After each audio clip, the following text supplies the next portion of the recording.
Hello. Today I'm going to show you guys how to download Python and have PIP installed.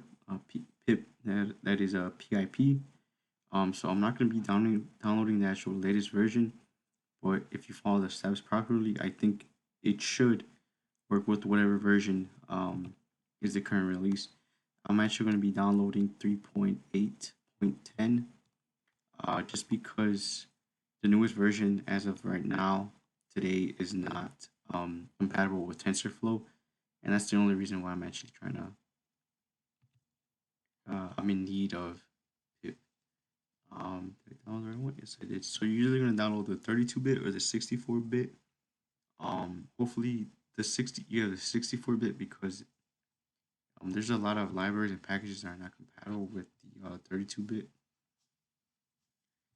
But anyway, just try them out. So once the .exe file is installed, you're going to click on Add Python, and it's going to have a version number. This one is 3.8, but maybe yours is going to be different.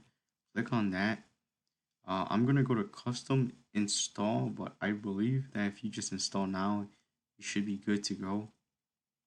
So I'm just going to go to Custom Install because I do want to change the location of the folder. Okay, but you should be good if you actually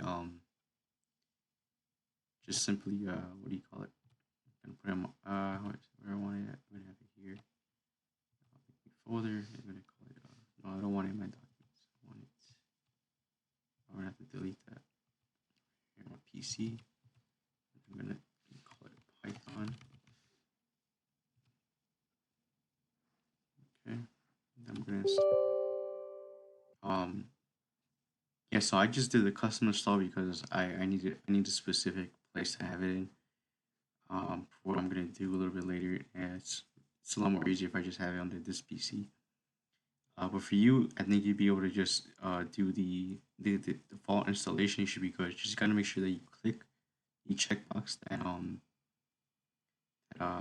that box that was down here. It said like Python path, and it had like a version number on it. Yeah. So look, it's installing right here. PIP Bootstrap, exactly what we needed.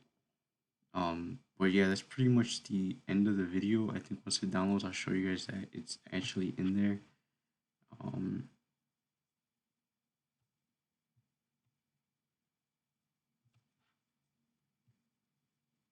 uh,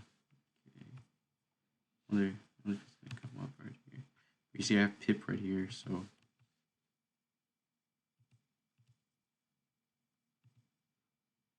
users over here, and then it should say Python, and then it should look like this. So you go to scripts, and you have pip, and we're gonna check to see if it works. As you can see, I had some stuff going on earlier, so I'm gonna clear this. Okay, I don't it work. I'm not too good with the command prompt, the Windows command prompt. I'm used to using Linux. Usually, if you want to clear something, you just type in clear.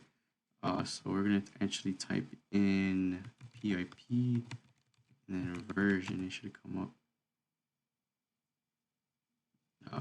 Well, you see, we do have pip right here, so that's kind of weird. Oh yeah, so you see, we have pip. The actual menu came up. So let's try to install something. It's a nice thing. So pip install TensorFlow. Hopefully it works, and it does work. You see now I'm downloading TensorFlow. I wasn't able to do that earlier on version 3.10.0. So now looks like I'm able to download it. But yeah, that's the video right there. This is how you install Python and have pip.